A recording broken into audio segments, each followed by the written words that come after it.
Hey guys, welcome back to my now existing channel. I've been wanting to post a video for a while, but I was thinking like what type of video should I post that it's like easy, like low maintenance for now because I am in finals. But in the meantime, I wanted to make a beauty video for you guys because a lot has been updated since that last video that I posted. Everything is just much more different. This is a much simpler routine that I use for work and I want to show you guys.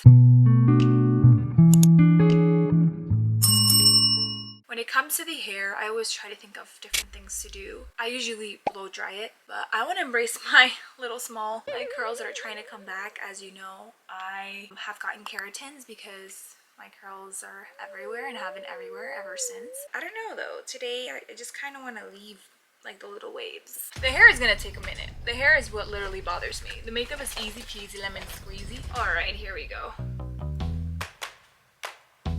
I don't want to brush it out because then the curls will disappear.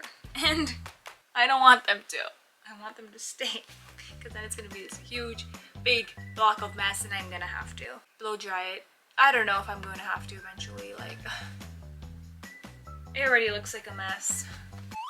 I'm gonna get little rubber bands. I got some. Took a while to find them, but alright. You know what? I'm gonna keep the little bangs, little grown out bangs out. Since they're not curly or whatever, I will blow dry them. I don't know. Sorry you had to view this bang. We're gonna put this in the back like this. And we're gonna tie it down. Alright, we're gonna keep you guys in the bottom over here. Just cause I don't want the camera falling on the sink. And that's what we're not gonna do. I use the Revlon. Looks like this. I use it in high. Alright guys, all we did is blow dried it a little bit. So it's gonna dry straight now. This is what it's like to be a girl. One day you're like, you know, I'm gonna let my curls live for a second. The other day you're like, no. And this is why I remember why I got a keratin. Because every time I want to give my curls a chance. Well, they're already dead anyways. I've gotten keratins like 4 times, so my curls are gone. Even if they want to come back, it's gonna take a minute. Anyways, let's do that low pony again. So if you're wondering how it looks now, this is how it looks on the side. Now we're gonna go into the makeup part, guys. Alright, so this is what you guys came here for. I'm gonna be using the same products from previous videos. There is a slight change of products, but besides that, it's pretty consistent. So I'm gonna be using this face mist. I have this Cetaphil moisturizing lotion for body and face, which is something that I love, especially because I use the heater in the night now that it's getting cold and it dries up my skin like crazy and it flares it up. So every time I just put this on, it really helps me with all those allergic reactions and stuff like that. I got this makeup bag. It's so cute. Ugh, it's so much better to do my makeup now because I have everything organized. Like, look at this. It's so cute. Okay, after that, I'm gonna wear a little bit of Rare Beauty's Pore Diffusing Primer. I usually just place that on my red areas where I know I'm gonna conceal, so it doesn't look too cakey. I think this is what has changed since all the makeup videos. I've been using this Eucerin Sensitive Mineral Face sunscreen lotion, and I didn't really do research on it. I just chose any sunscreen tint that was like on sale in Target.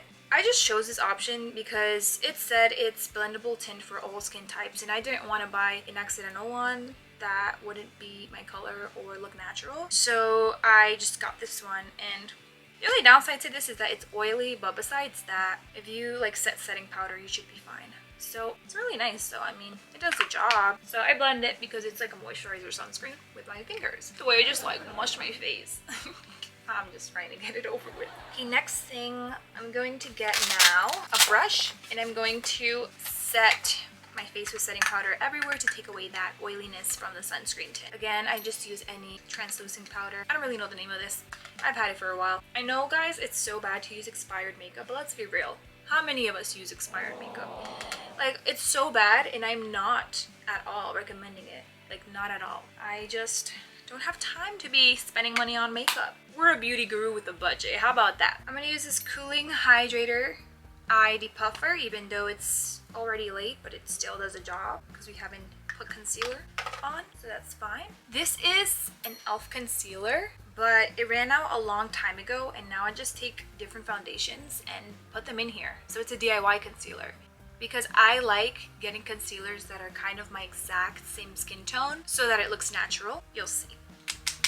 Maybe I'm gonna have to refill it and remake it, but it's just like my exact color after blending in like different types of foundations. But the e.l.f. concealer itself is so nice. I just haven't found this one. Like, they used to sell it in CVS pharmacy and I haven't been able to find it, and I don't trust ordering from online, so now I just DIY it. You gotta do what you gotta do. If you want to make a DIY concealer with foundation, just be careful that what you're mixing doesn't give you any allergic reaction. Look at the ingredients and make sure that you, because it's not really healthy mixing foundations. It can be really bad. You just gotta do research. You gotta know what's right for your skin type. But I know a lot of people mix foundations usually. And then when I don't use this, I just use another one that I find, to be honest. These are my other options. It's Wet n Wild Incognito. The only thing I don't like about this one is that it leaves an orangey residue. I really like this one. This is the other alternative that I found of an e.l.f. concealer. It's a 16-hour Camel Concealer Matte Finish. Sometimes I put this like a little small dot because it's so full coverage and I'm trying to go for a natural look. So I just put like a little dot right here when I have like eye bags. I just use the face mist to wet it,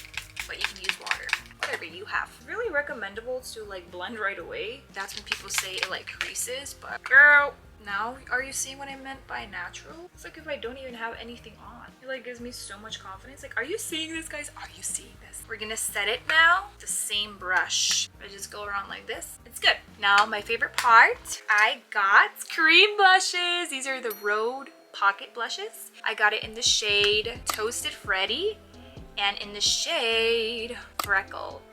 It's so good, guys. This is how it looks. It's like so convenient. It's so tiny. It's easy to blend in and to build up. So we're gonna start applying it. I start with Freckle first, the lightest one. And I was kind of looking at people do their blush so I can get some tips. People place them like right here. I like the sun-kissed look, so I put it in the nose. Sometimes they put it over here. That's it for this color. Now I blended with a brush. You can use your fingers, but I like blending it with a blush now. I think it's so much more better for me. More better. I cannot stop saying more better. I know it's grammatically incorrect. My friend likes that about me. She says, I love how you say more better. I'm like, girl, I'm trying not to say more better. It's much better. That's actually the best way to say it. Anyways, look at me just yapping to you guys. I tried to choose autumn colors because I'm a deep autumn and I wanted blushes that would match. Now I take the darker shade and I use that as my bronzer. And I place this one slightly under. I place it over here. I don't really put it in here, but why not? It may look like a lot, but it shouldn't. Like, once it's all blended in, it's gonna look very natural. Sometimes I go over it with the beauty blender if I feel like it's way too intense and it's not my cup of tea. We're almost done here, guys. It is really quick. I'm just taking longer because I'm talking to you guys, but besides that, I would just, you know, sometimes I like doing this, sometimes I don't. I would take a eyeshadow palette and I just take a very shimmery color because why not? Like, for example, this gold. Right, just like that. A small difference, but the difference was made. The next thing is the eyebrows. I got a new pencil because my other one finished. It's the LA Girls Shady Slim Brow Pencil. You could choose to put mascara on. I just don't. So I brush it up. I go in with my Sephora Clear Brow Gel afterwards. I'm gonna use a lip mask to moisturize them. I recently bought another one of my Noonie lip tints because I love them and it was like running out. Oh my gosh, why am I shaking? So I just place that here and it's so tinted. You see how it changed so quick? So what I like to do is I like to go in with this Tarte glossy lip paint just to diminish the color a little bit because it's too bright. So that's what I do. When it dries, it's gonna look much more natural. Let's do the highlighter just right away under the eyebrows, on the nose, and a Cupid's bow. Ooh, it's so shiny. Last thing really is just to bend the eyelashes and that's it. One more thing actually, the last final touch. I forgot, setting spray. But anyways, this is it, guys. This is my makeup and I'm ready for work. See you guys. Thank you so much for watching. So this is my get ready with me and see you next time.